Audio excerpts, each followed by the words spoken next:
Veg fried rice রেস্টুরেন্টে খেলে একরকম আর ধাবাতে খেলে তার টেস্ট কিন্তু একদম আলাদা হয়। রেস্টুরেন্ট স্টাইল ফ্রাইড রাইসের সাথে কিছু গ্রেভি লাগে খাওয়ার জন্য, but dhaba style fried rice কিন্তু আপনারা শুধুই খেতে পারেন। তাই আজকে আমি আপনাদের দুটো রেসিপি বানিয়ে দেখাবো যাতে আপনারা দুভাবেই এটা করে নিতে পারেন। আর তাছাড়াও রেসিপিটা পারফেক্টলি করার জন্য সাথে থাকবে অনেক টিপস অ্যান্ড ট্রিক্স।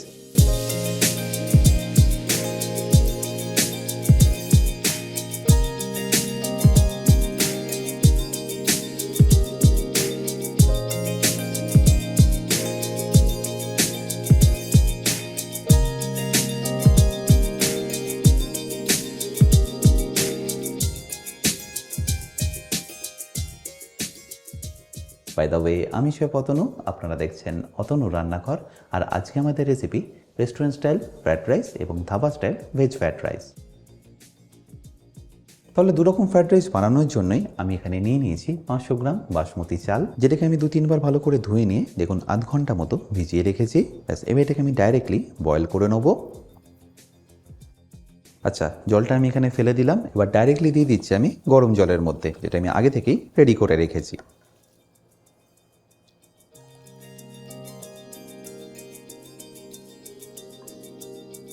আচ্ছা, এবার আমি এর মধ্যে দিয়ে দিচ্ছি 1 ছোট চা চামচ নুন।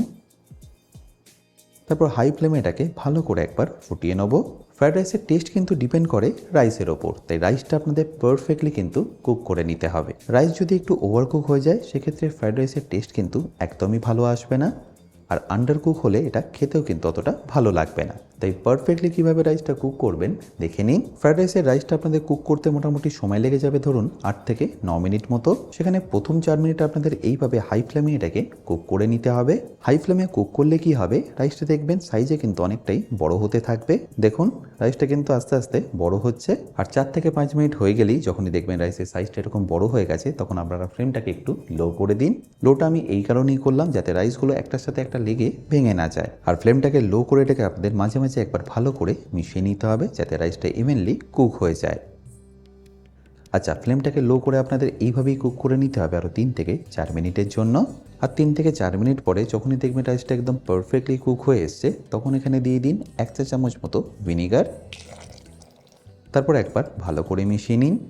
এতে দেখবেন রাইসের যে ইম্পিউরিটিসটা আছে সেটা বেরিয়ে যাবে আর রাইসটা অনেকটাই সাদা হবে। ভিনিগারের বদলে আপনারা চাইলে এর মধ্যে অল্প একটু লেবুর রসও অ্যাড করতে পারেন। আচ্ছা, রাইসটা এখানে পারফেক্টলি কুক হয়ে গেছে। আর সেটা বুঝবেন কিভাবে? তার জন্য একটা রাইস নিয়ে এইভাবে আপনাদের একটু প্রেস করতে হবে। যদি রাইসের টেক্সচারটা ঠিক এরকম হয়, মানে একটু নরমও থাকবে, বাট এইভাবে প্রেস করলে কিন্তু পুরোটা ম্যাশ হবে না, তখনই আপনাদের এটাকে তুলে নিতে হবে। রাইসটা চেষ্টা করবেন এরকম বড় পাত্রেই ছেঁকে নেওয়ার, যাতে এটা তাড়াতাড়ি ঠান্ডা হয়ে যায়। আর রাইসটা হয়ে যাওয়ার পরে এর মধ্যে চাইলে আপনারা অল্প একটু তেল অ্যাড করতে পারেন, 1 থেকে 1.5 চা চামচ মতো। তারপর ভালো করে এটাকে একবার উল্টে পাল্টে মিশিয়ে নিন।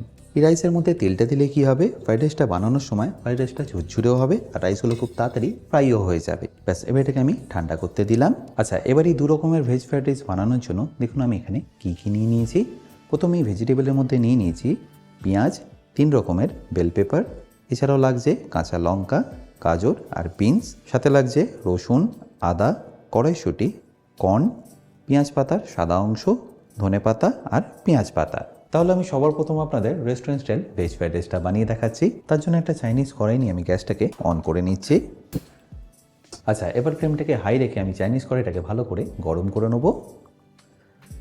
আর একবার গরম হয়ে গেলেই দিয়ে দেবো এখানে 2 চা চামচ সাদা তেল। খুব বেশি তেল কিন্তু লাগবে না, 2 চা চামচ মতো দিয়ে দিলেই হবে। এবার তেলটা একটু গরম হয়ে গেলে আমি এখানে সবার প্রথম দিয়ে দেবো 2 চা চামচ রসুন কুচি। তারই সাথে যাবে 1 চা চামচ আদা কুচি, অল্প একটু কাঁচা লঙ্কা আর তারই সাথে অল্প একটু পেঁয়াজ কুচিও। এবার ভালো করে এটাকে একবার মিশিয়ে নিই।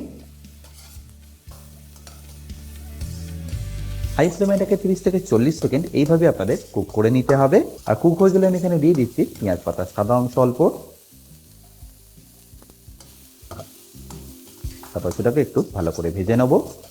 আর একটু ভাজা হয়ে গেলে আমি এখানে দিয়ে দিচ্ছি বাকি ভেজিটেবলগুলো, যেমন একটু বিনস, অল্প একটু গাজর, তারই সাথে 3 রকম ক্যাপসিকামও। আর এরই সাথে দিয়ে দেবো আগে থেকে ব্লাঞ্চ করে রাখা অল্প একটু কর্ন আর সামান্য একটু গ্রিন পিস। ব্যাস আবারও ফ্লেমটাকে হাই করে এটাকে ভালো করে আপনাদের মিশিয়ে নিতে হবে।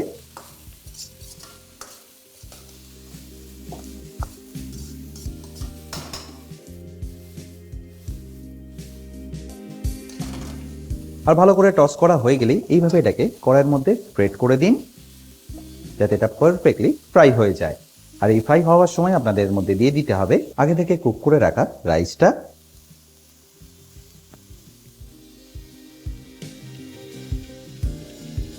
ভেজিটেবলগুলো নিচে থাকার কারণে দেখুন ভালো করে কিন্তু ফ্রাই হয়ে যাচ্ছে। আর রাইসটা দেওয়ার পরে আমি এখানে দিয়ে দেবো গুঁড়ো চিনি অল্প। গুঁড়ো চিনি আমি এই কারণেই দিলাম যাতে এটা তাড়াতাড়ি গলে যায়। আপনারা চাইলে কিন্তু এখানে রেগুলার চিনিও ব্যবহার করতে পারেন। সাথে যাবে একটু হোয়াইট পেপার পাউডার, স্বাদ মতো নুন, আর অল্প একটু ভিনিগার আর সয়া সস। আর এটা আপনাদের কড়াই এরকম গায়ে দিয়ে দিতে হবে, তাহলে দেখবেন স্মোকি ফ্লেভারটা দারুণ আসবে। ব্যাস তারপর এটাকে ভালো করে একবার টস করে নিন।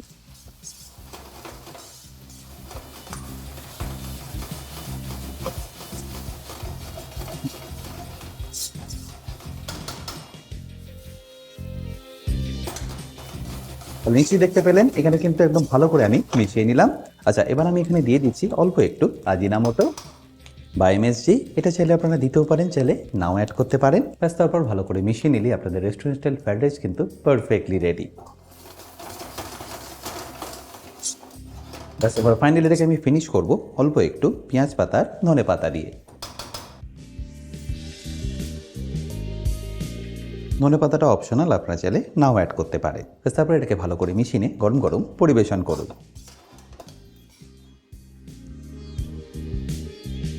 আচ্ছা, এবার আমি আপনাদের ধাবা স্টাইল ফ্রাইড রাইসটা বানিয়ে দেখাচ্ছি। তার জন্য ওই একই কড়াইয়ের মধ্যে আমি নিয়ে নিচ্ছি সাদা তেল। খুব বেশি লাগবে না, 2 চা চামচ মতো নিয়ে নিলেই হবে। আর তেলটা গরম হয়ে গেলে আমি এখানে দিয়ে দেবো রসুন কুচি। 2 চা চামচ রসুন কুচির সাথে আমি এখানে দিয়ে দিলাম 1 চা চামচ আদা কুচি, তারই সাথে কাঁচা লঙ্কা আর পেঁয়াজ পাতার সাদা অংশটা। এটা অপশনাল, এটা চাইলে আপনারা নাও অ্যাড করতে পারেন। তারপর এটাকে ভালো করে একবার মিশিয়ে নেব।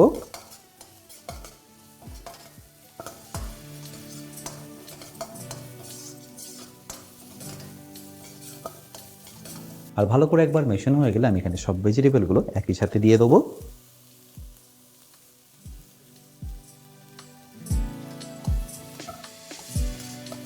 তারপর ফ্লেমটাকে হাই করে এটাকে ভালো করে মিশিয়ে নেব।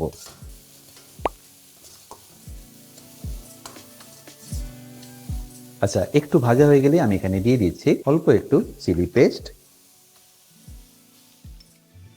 এই চিলি পেস্টটা বানানো খুবই সিম্পল। 5-7টা শুকনো লঙ্কাকে বীজটাকে বের করে গরম জলে একটু ভিজিয়ে রাখুন, আর ভিজিয়ে একটু নরম হয়ে গেলেই তারপর এটাকে পেস্ট করে নিন। আর আপনারা যদি রেড চিলি পেস্ট ব্যবহার না করতে চান, সেক্ষেত্রে আপনার এখানে রেড চিলি সসও কিন্তু ব্যবহার করতে পারেন। ব্যাস এবার এটাকে সব ভেজিটেবলের সাথে ভালো করে একবার মিশিয়ে নিচ্ছি। আর এটাকে আপনাদের খুব বেশিক্ষণ মেশাতে হবে না, 30 থেকে 40 সেকেন্ড মিশিয়ে নিলেই হবে। ব্যাস তারপর আমি এখানে অ্যাড করে দিচ্ছি সসগুলো। সসের মধ্যে আমি এখানে দিয়ে দিচ্ছি 2 চা চামচ টমেটো কেচাপ, তারই সাথে চিলি সস দিয়ে দিচ্ছি 1 চা চামচ। এরপর দিয়ে দেবো সয়া সস 1.5 চা চামচ, আমি এখানে ডার্ক সয়া সস ব্যবহার করলাম। এরপর দিয়ে দিচ্ছি ভিনিগার 1.5 চা চামচ। ব্যাস তারপর এটাকে ভালো করে একবার মিশিয়ে নিই। আর মেশানো হয়ে গেলে এর মধ্যে অ্যাড করে দিন আগে থেকে কুক করে রাখা রাইসটা।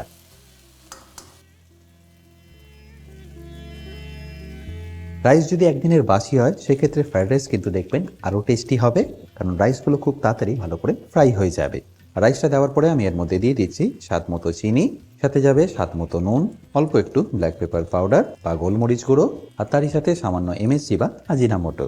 তারপর ফ্লেমটাকে হাই করে এটাকে আপনাদের ভালো করে মিশিয়ে নিতে হবে।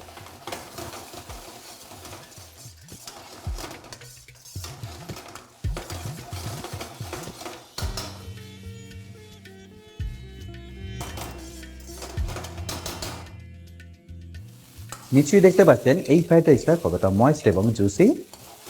এর সাথে কিন্তু আপনাদের কিছু না হলেও এটা আপনারা শুধু শুধুই কিন্তু খেতে পারবে। এবার এটাকে ফাইনালি আমি ফিনিশ করব অল্প একটু ধনেপাতার পেঁয়াজ পাতা দিয়ে।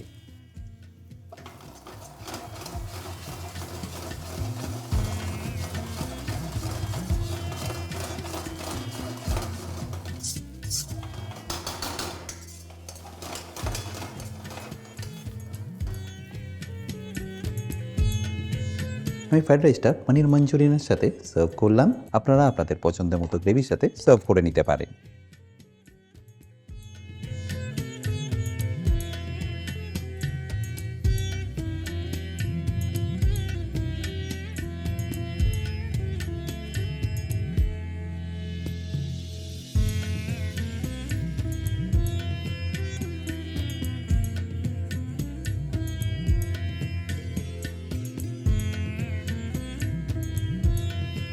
আশা করি সম্পূর্ণ রেসিপিটা আপনাদের নিশ্চয়ই ভালো লেগেছে। আর যদি ভালো লেগে থাকে অতি অবশ্যই কিন্তু আমাকে কমেন্টে জানাতে ভুলবেন না। বাই দ্য ওয়ে, আমি শেফ অতনু, আপনারা দেখছিলেন অতনু রান্নাঘর।